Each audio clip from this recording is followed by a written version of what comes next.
Okay बच्चा। नमस्कार। भारतवर्ष के प्रमुख तीर्थ स्थलों की यात्रा में आपका स्वागत है।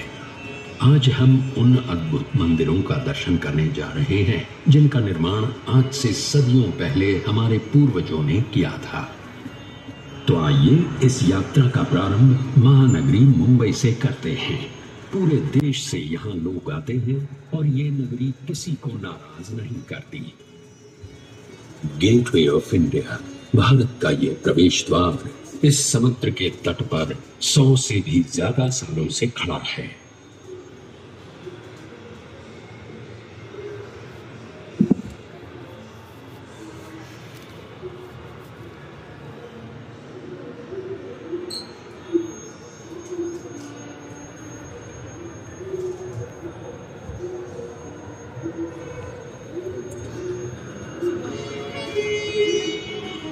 यहाँ के जो प्रमुख मंदिर हैं, उनमें से एक है श्री गणेश जी का श्री सिद्धि विनायक मंदिर।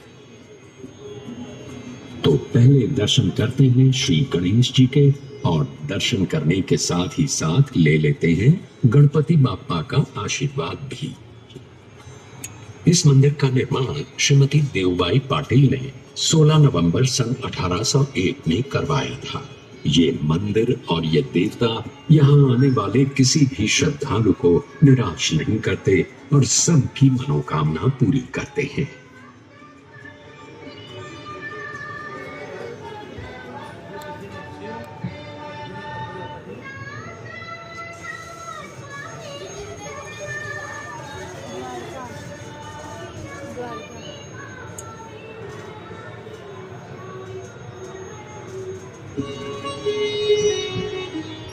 मुंबई से अब सीधे चलते हैं गुजरात। भगवान श्री कृष्ण का ये प्राचीन द्वारकाधीश मंदिर 2000 वर्षों से अधिक समय से यहाँ बसा हुआ है। मान्यता ये है कि द्वारका नगरी में भगवान श्री कृष्ण का निवास ठीक इसी स्थान पर हुआ करता था।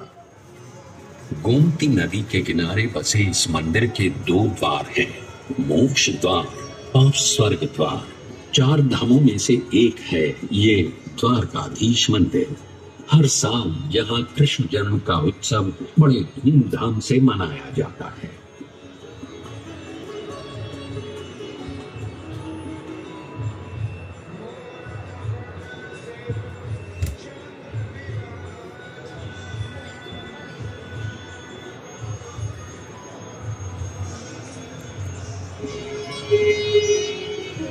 अब हमारी यात्रा नर्मदा के उस पार उत्तर दिशा में होगी।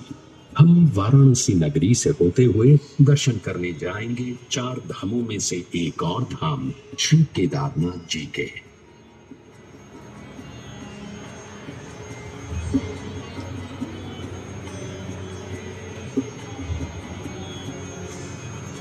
केदारनाथ शिव जी का मंदिर है। इसे खुद पांडवों ने बसाया था, ऐसा माना जाता है। आज का जो मंदिर है उसकी रचना 1200 साल पुरानी है। इस मंदिर के द्वार हर साल केवल अक्षय तृतीया से कार्तिक पूर्णिमा तक यानी लगभग 6 महीने खुले रहते हैं।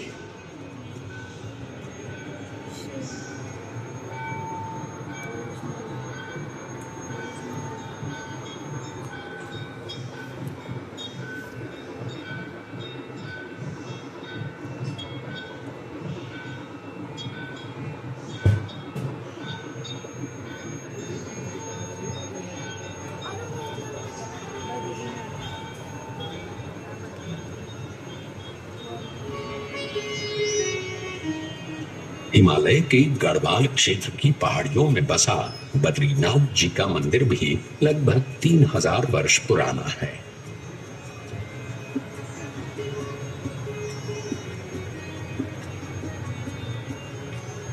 भगवान विष्णु के इस मंदिर का उल्लेख महाभारत, भागवत पुराण, पद्म पुराण इन सभी ग्रंथों में पाया जाता है।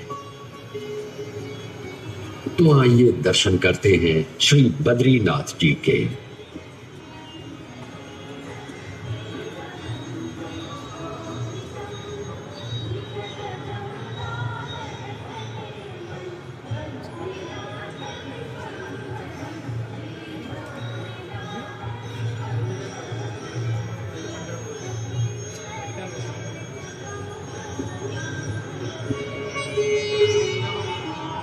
सदियों से लाखों करोड़ों लोग आषाढ़ी एकादशी के दिन भगवान विट्ठल के दर्शन के लिए महाराष्ट्र के पंढरपुर पहुंचते हैं। भगवान विट्ठल की इस वारी को कौन नहीं जानता।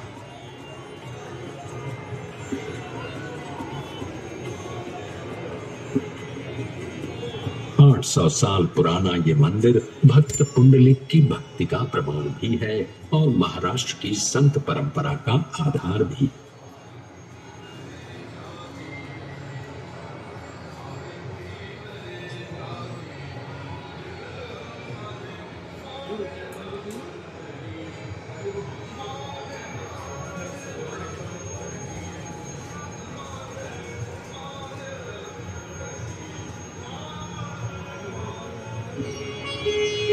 महाराष्ट्र से अब सीधे चलते हैं जिंदा दिल पंजाब के स्वर्ण मंदिर में। सिखों के चौथे गुरु श्री गुरु रामदास जी ने ये मंदिर 1577 में बनवाया था और 18वीं सदी में महाराजा रणजीत सिंह जी ने 750 किलो स्वर्ण अर्पण करके दरबार साहिब को सोने से सजाया था। ये अकाल तख्त है और ये है गुरु ग्रंथ साहिब। वाहे गुरु जी दा खालसा, वाहे गुरु जी दी फतेह, जो बोले सो निहाल, सत श्री अकाल।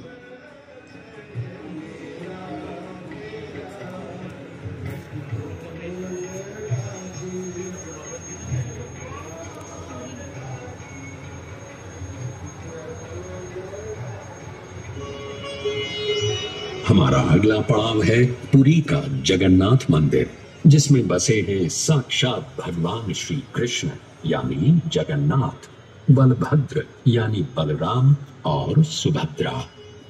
भगवान जगन्नाथ का ये मंदिर सुप्रसिद्ध 4 धामों में से एक है और 4 धाम की यात्रा की शुरुआत भी यहीं से की जाती है।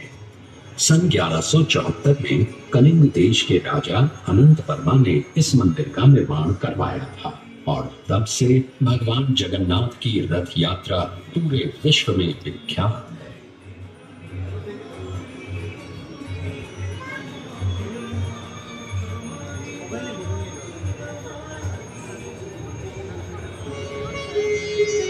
अब चलते हैं दक्षिण भारत के मीनाक्षी मंदिर की ओर।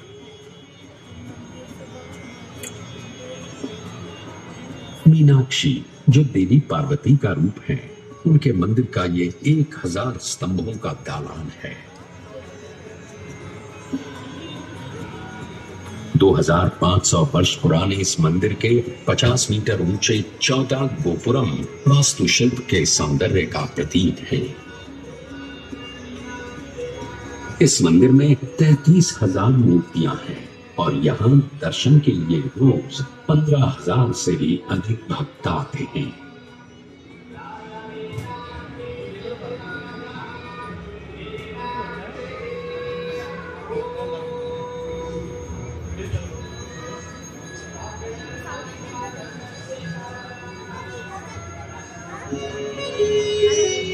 आंध्र प्रदेश के चित्तूर की ये पहाड़ियां हमें पहुंचाएंगी भारत के सबसे प्रसिद्ध मंदिर तिरुपति बालाजी के दर्शन के लिए। 1700 साल पुराना ये मंदिर हमारे प्राचीनतम मंदिरों में से एक है। इस मंदिर में संस्कृत, तेलुगु, तमिल और कन्नड़ भाषाओं में इतिहास बताने वाले 640 शिलालेख हैं और 70,000 से भी अधिक भक्त यहाँ प्रतिदिन श्री बालाजी का दर्शन करने आते हैं। तो आइए हम भी श्री बालाजी के दर्शन करके उनका आशीर्वाद प्राप्त करते हैं।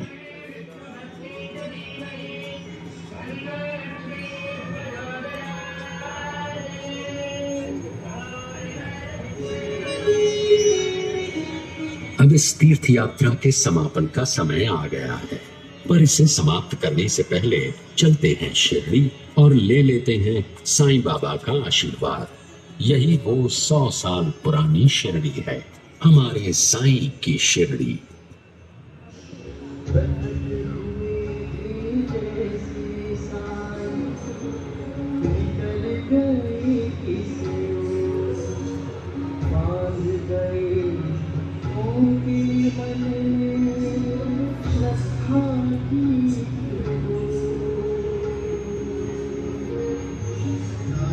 तो अब अनुमति दें, साईं बाबा के आशीर्वाद के साथ इस तीर्थ यात्रा का समापन करते हैं।